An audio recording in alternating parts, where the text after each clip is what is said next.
On June 12, 1987, American President Ronald Reagan uttered a phrase that would define the end of the Cold War.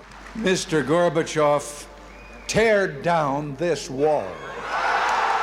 The thing is, though, Reagan's speech wasn't as important as you remember, at least to the people that you think it was for. It's easy to find articles and remembrances that talk about the importance of this speech. It's well associated in popular memory as the end of the Cold War. Reagan's speech on June 12, 1987 is like an onion of history. It's a fact where when you peel off the surface, there's a story of many layers underneath, including some that might make you cry. And as any good history teacher will have explained to you, facts by themselves are meaningless until you explain why they're important. One of the top American diplomats in Berlin at the time of Reagan's speech has flatly said that at the time it was barely even noticed, and recollections of people from the East German side barely even note it. At the time, it was just a good speech by an American president embroiled in scandal on his way out of office, destined to be remembered mainly by history nerds. Yet there's this memory that Reagan's speech changed the course of history among Americans. So how did Reagan's speech go from being just another soundbite to being remembered as this important, iconic moment of the Cold War? And to answer that question, we need to answer another one. Who was Reagan addressing with this speech?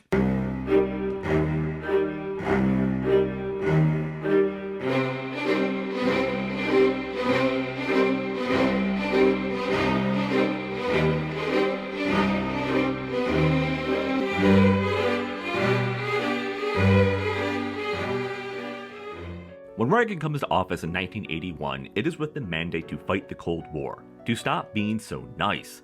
People in both the United States and the Soviet Union had come to the conclusion that détente was a lie, that this loosening of tensions needed to be ratcheted back up. You quite literally have members of Reagan's administration debate the merits of nuclear warning shots in public. Then in 1983, Reagan gives the Evil Empire speech, where he openly casts the Cold War as an existential fight between good and evil. Popular media takes notice, and the idea that we are all inching closer and closer to an atomic end takes hold. Then something interesting happens at the beginning of 1985. The Soviet Union gets a new leader. It's fourth of the 1980s, Mikhail Gorbachev. Gorbachev is viewed as different from those who came before him. Just 4 months prior, in December of 1984, he had been tagged by British Prime Minister Margaret Thatcher as an unlikely ally. I like Mr. Gorbachev. We can do business together. We both believe in our own political systems. He firmly believes in his, I firmly believe in mine. We're never going to change one another. Which is great from Reagan's point of view, because something had changed that popular memory of the Cold War has forgotten. Reagan had pulled back from his inflammatory rhetoric. A lot of things had happened in 1983, and while you can never accuse Reagan of being a peacenik, he didn't actually want nuclear war. But Reagan had already gained this reputation as this aggressive cowboy out to pick a fight. So as Gorbachev pushes reforms within the Soviet bloc, something happens in Europe. Gorbachev is seen as the reasonable one. He's the one that's instituting liberal reforms and bringing European values to the Soviet Union. He's been going around giving speeches and talks with other European leaders like he's one of them. Gorbachev developed unique relationships with Western leaders. During frequent trips to the West, he began to discuss with his interlocutors how to change the Soviet Union.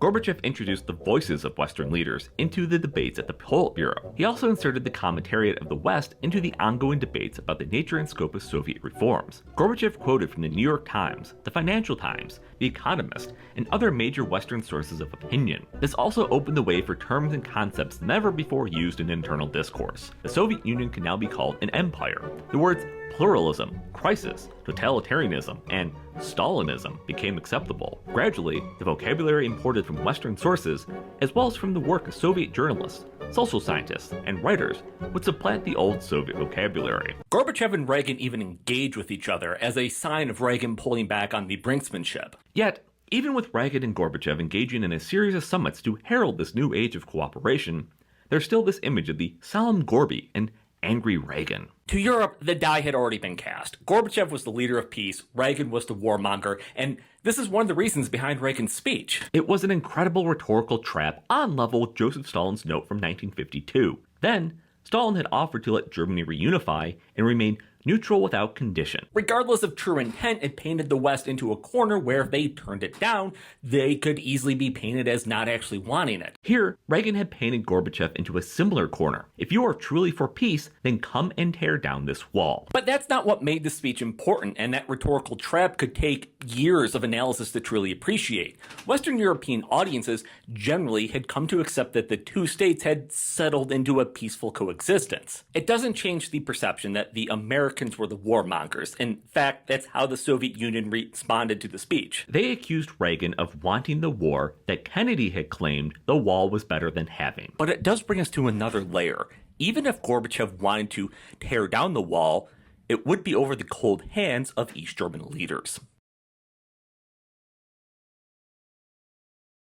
While Gorbachev was making himself the new sexy man of Western Europe, almost everybody in the West was missing something critical. Gorbachev was making an enemy within the Soviet bloc, the other leaders. You see, the reforms that had come to the Soviet Union came at a time when the entire Soviet bloc was going through a transition period that had resulted from years of economic stagnation and social malaise. These reforms in the Soviet Union had already been underway when Gorbachev came to office, but what he was suggesting was something unheard of: more government transparency, a restructuring of economic and political institutions, and more democracy. These went over like a brick balloon within East Germany, incredibly with both those who championed these reforms and those who hated them. In a well-known and explosive interview with the West German Stern magazine a few months ahead of Reagan's speech, the head of ideology for the Socialist Unity Party in East Germany, Kurt Hager, publicly rejected Gorbachev's reforms, stating, "We German communists have always felt great respect and admiration towards the land of Lenin. This does not mean, nor did it mean in the past, that we copied everything that happened in the Soviet Union. If your neighbor re-wallpapered his apartment, would you feel obliged to do the same?" East Germany had already reformed their economy in the 1970s, taking a chance on the economic stability the wall, as the CIA stated, had brought. But then the Soviet Union had not only changed the terms of the subsidies that provided the GDR in the wake of the 70s oil shock, they had stood back and watched as East Germany was forced to take on greater and greater loans from the West German government to stay afloat. And now they wanted to alter the deal again? And a longer story for another time. Shortly after the speech, other more reform-minded members of the Socialist Unity Party would write a paper with members of West Germany's Social Democratic Party. The response was a rebuke, an itemized list of everything the Socialist Unity Party had done wrong from the USSR. This confirmed everything that the East German leadership had been fearing since well before Reagan's speech. Gorbachev didn't want openness, and he didn't want the East Germans controlling their future. CIA documents from the time paint the East Germans and Soviet Union as being united in policy, and in differences, the East Germans would ultimately accept the Soviet line. The popular memory that Reagan's speech drove a wedge in the Soviet bloc simply isn't true. The wedge was already there and had been expanding. But what about the German people? Surely the speech was a message of hope to them, right? Well, that would have required them actually being there. One of the things that the West would comment on in the years to come after Reagan's speech was that you could look into East Berlin and see that nobody was there. This was a clear sign, obviously, that the East German state was scared of their people hearing Reagan's speech. Reagan would later say that his forceful tone had been influenced by his learning that the East German police had forced people away from the wall to prevent them from hearing his speech over the loudspeakers. But the reality is a little different and a little humorous. You see, nobody was in East Berlin listening to Reagan because of David Bowie. Well, it's a little bit more complicated than that, but literally earlier that week, there had been a police riot in the same exact spot in East Berlin caused by a concert being held in West Berlin. This moment was highly overlooked at the time, but it was a significant turning point for the East Berlin people. This was the first time in the memory of the mostly young crowd that the state had literally beat them over something as innocuous as music. This was their turning point, singing the Internationale as police arrested them. They weren't showing up to listen to an American warmongering president, especially after getting fire hoses turned onto them while Genesis played. But what about those in West Berlin, the so-called life raft within the Iron Curtain? By the 1980s, the possibility that humanity could be vaporized in a matter of minutes occupied a dark but prominent place. Not surprisingly, given the fact that their country was bristling with missiles and nukes and regarded as the likely flashpoint for World War III, West Germans seemed to have the most angst of the sort. Huge international pop hits brought home the point. Alphaville's Forever Young, Nina's Nona Noja's Luftballons, Ultravox's Dancing with Tears in My Eyes, The Smiths' Ask, Kate Bush's Breathing, Anne Clark's Poem for a Nuclear Romance, The Sister of Mercy's Black Planet, The Cure's A Strange Day. On June 11, 1987, despite rain, tens of thousands of protesters took to the streets of West Berlin. Demonstrators torched cars and smashed store windows. Police fought back with tear gas and batons. Feelings for Reagan were no warmer in the East. That protest in West Berlin took place the day before Reagan showed up. Remarkably, it was noted at the time that this was just something those in West Berlin did. They didn't particularly have any strong feelings for Reagan.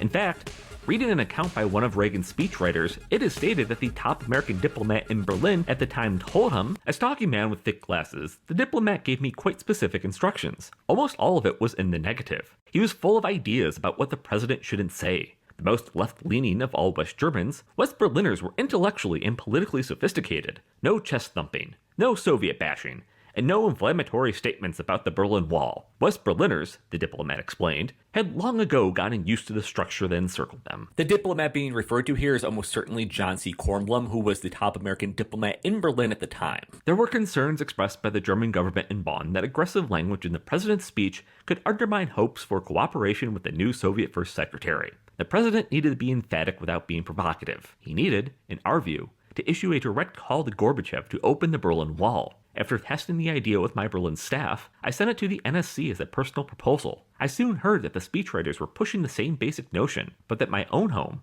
the State Department, was strongly against it. As we later found out, a heated battle over whether to include the challenge ultimately involved the president's most senior advisors. The crowd on the West Berlin side, in fact, wasn't a spontaneous huge gathering of the average West Berliner. They were people who had been screened and bussed in from all over West Germany, and specifically limited in size. As for those outside of Berlin, those other East Germans who would no doubt hear about the speech from Western radio, well, those movements had long since been simmering. They were already starting the process of imploding, and most importantly, they had long since become used to something. Americans talk tough, but they had little belief they would actually support them if push came to shove. So this leads to a question. If not for the average person in West Berlin, if not for the average person in East Germany, and not even for the government of West Germany, then just who the hell was this speech for? Peter Robinson, the White House speechwriter, continued his story. Relating a dinner party he had been invited to by friends who had retired from the World Bank in Washington, D.C. to live in West Berlin, he recounted. "Is it true?" I asked. "Have you gotten used to the wall?" The Eltzes and their guests glanced at each other uneasily. I thought I had proven myself just the sort of brash, tactless American the diplomat was afraid President might seem. "My sister lives 20 miles in that direction," a guest said. "I haven't seen her in more than 2 decades. Do you think I can get used to that?" Our hostess broke in. A gracious woman. She had suddenly grown angry. Her face was red. She made a fist with one hand and pounded it into the palm of the other. "If this man Gorbachev is serious with his talk of glasnost and perestroika," she said, "he can prove it. He can get rid of this wall." There is one group of people for whom the prospect of the Berlin Wall had continued and always was an affront to.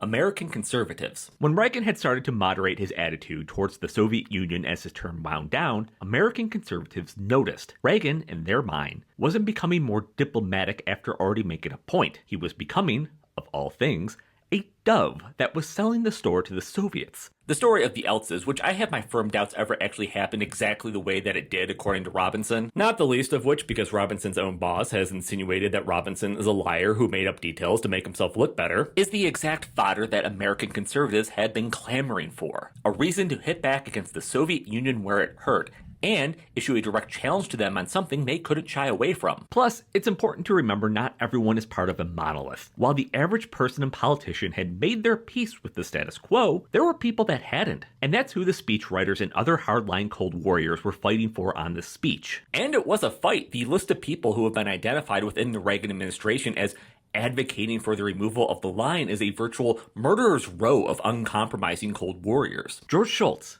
Colin Powell, Frank Carlucci. But speechwriters and media professionals know that they're in charge of something much more important than the administrative Cold War. They're in charge of legacy. Reagan by this point had barely weathered the threat of impeachment and was already being tarred as a dove of all things, and the world was rallying behind the leader of the Soviet Union. Reagan needed a legacy, something that an entire movement could rally behind, and with Reagan's support, his speechwriters had found it.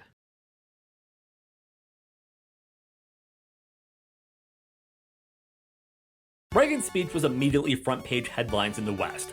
the same as any other time an American leader or any other leader gave a provocative speech. And that's all that it was for literal years. The Cold War kept on moving and major events keep happening. Reagan gave his speech on 12 June 1987. Almost 6 full months later, on 8 December 1987, the INF Treaty is signed. Then on 15 May 1988, the Soviet Union begins withdrawing from Afghanistan, the act pointed to as the end of détente. 2 weeks later, Reagan repudiates his evil empire speech. The next year, Reagan leaves office on 20 January 1989. Then in early 1989, solidarity is legalized in Poland and proceeds to win the 4 June 1989 Polish election in a landslide. Shortly after, on 19 August 1989, the Pan-European picnic is held with the Iron Curtain symbolically being opened. On 26 December 1989, Gorbachev states that the Soviet Union has no moral or political right to interfere in the affairs of its East European neighbors. Then, a full 2.5 years after Reagan gave his speech, the Berlin Wall is rendered pointless by a misspoken answer at a press conference on the night of 9 November 1989. A full verse of "We didn't start the fire" had occurred before the wall was opened. The Soviet Union itself wouldn't dissolve until 26 December 1991, over 5 years after Reagan called for Gorbachev to tear down the Berlin Wall, and almost 3 years into the term of Reagan's successor.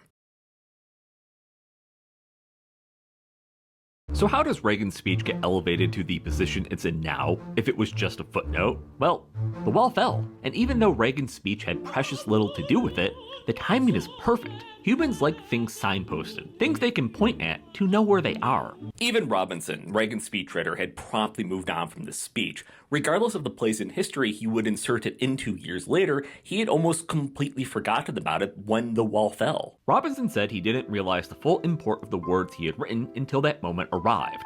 At the time, he was out of the White House and in business school, watching coverage of the event on television. Amid the footage of celebrations, networks started running some clips from the Reagan speech. I'd written a thing, but I thought, wow, that's more powerful than I realized. As said by Kornblum, it would be satisfying to claim that Ronald Reagan's stirring challenge dramatically reversed this mood.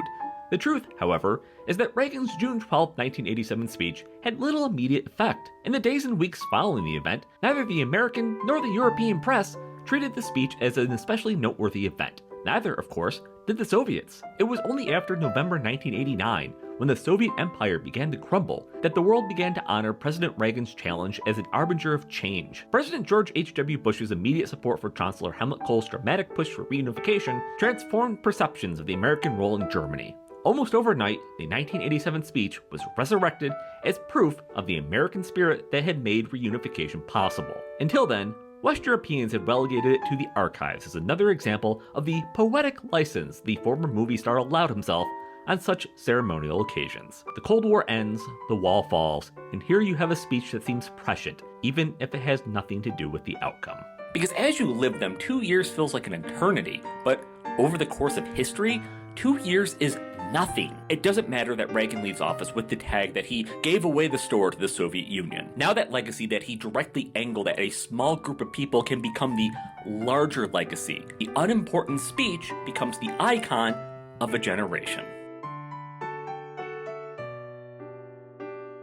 Oh, postscript, because I couldn't leave this out. One of my favorite quotes about the Cold War is from Marx, actually. Outside of a dog, a book is a man's best friend, because inside of a dog, it is too dark to read. Groucho Marx, that is.